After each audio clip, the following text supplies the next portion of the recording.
some help to pack my keys. This world is on a stage. We got different roles to play. Every day's another page. Every night I hope and pray that you'll always feel the same. We played a waiting game. How bittersweet to say goodbye. Who knows what lies around the bend? There's so much danger on the road.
nhìn từng giọt mưa nhẹ rơi ngoài hiên, nơi xa em có hay không?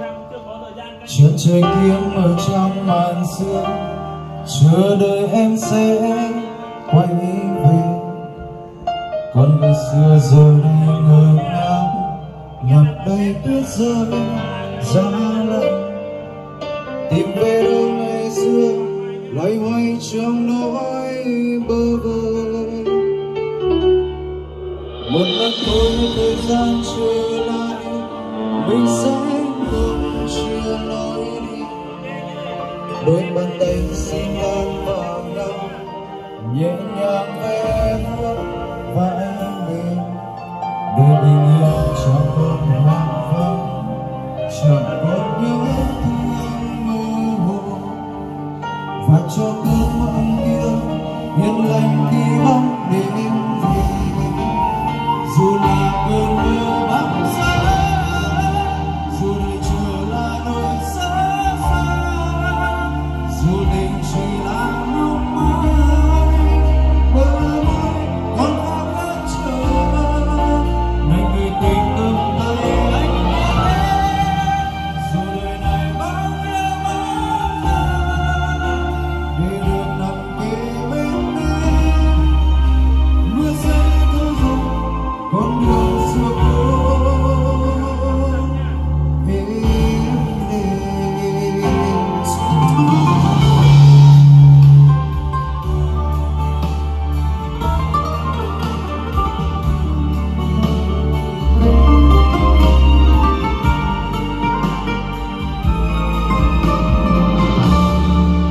Một lần thôi thời gian trở lại, mình sẽ không chia lối đi. Đôi bàn tay xin đan vào nhau, nhẹ nhàng ve vuốt vai liều. Đời bình yên chẳng còn hoang vắng, chẳng còn nhớ thương mơ hồ. Và cho cơn mộng kia yên lành khi bóng đêm về. Dù là cơn mơ bóng giá, dù đời chờ là nỗi xót xa, dù tình chỉ là mong mỏi, bờ môi còn khao khát chờ. Này người tình cầm tay anh nhé, dù đời này bao nhiêu mong giờ, để được nằm kề bên em.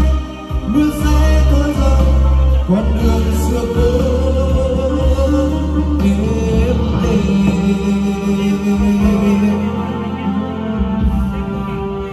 Dù là cơn mơ bóng giá, dù đời chờ là nỗi xót xa, dù tình chỉ là mong mỏi, bờ môi còn khao khát chờ. Thành người tình cầm tay anh nhé, dù đời này bao nhiêu mong mỏi, để được nằm kề bên em. Mưa sẽ thôi dần, con đường xưa cũ